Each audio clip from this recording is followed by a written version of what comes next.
look at the opponent for the master of the spike pile driver, Paul Orndorff. Dirty Dutch, what about the Horseman? Now, let me say this. Wildfire Tommy Rich runs in. He says they got the Luger. They've jumped Lex Luger. I heard it all.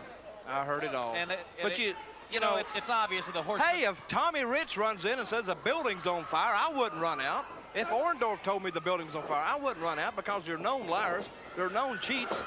And you know how you know Paul Orndorff's lying or Tommy Rich is lying? How's that? Their mouth's open. Oh, and anytime their mouth's open, there's a big fat lie coming right out of it. Orndorff, certainly in the ring. And I tell you somebody else who hates a liar, Barry Windham. Okay, hold on a second. We'll talk about Barry Windham, but Paul Orndorff wants to talk about Barry Windham. What do you say we let hear from Mr. Wonderful right now? Okay, let's hear this lie. Let it be known, Four Horsemen, you've been making threats to all the dudes of attitude, and I happen to be one of them. Now you want to start threatening people, you want to start hurting people, you want to start breaking some rules, my friend. I'm the best at it. Orndorff says he's had enough of the Horseman, and I don't blame him. You know, attacking someone in the ring is one thing face to face, but jumping someone in a parking lot or jumping one outside of the building like they did Lex Luger is just too much. Oh, Tony, just because they said the Horseman did it, that doesn't mean they did it. Were there any eyewitnesses to it? Did anybody have any photographs? Anybody have any videotape?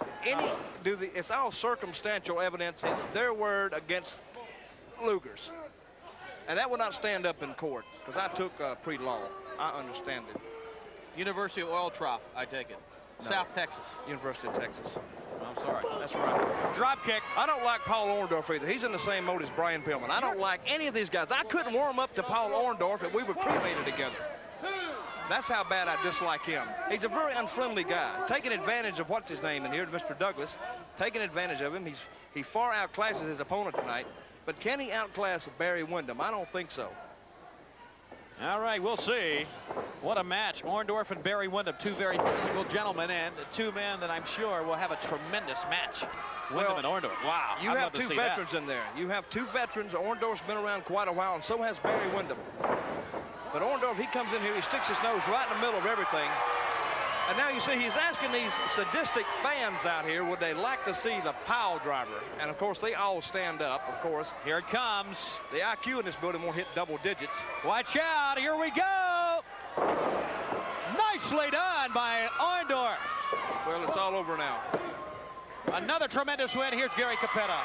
Here's your winner, Mr. Wonderful, Paul Orndorff. All right, Dutch. Paul Orndorff with another tremendous win. He's had enough of the Horseman. You can see by the look on his face. Here it is again. Well, let's watch Mr. Wonderful here with that. He's the master of the spike pile driver, and he demonstrates it once again. He gets great position. I've always said that. He's the master of it, and when you call him that, you call him a very appropriate name, because when he puts you down, there's no getting up. In this case here, he gets a 1, 2, 3.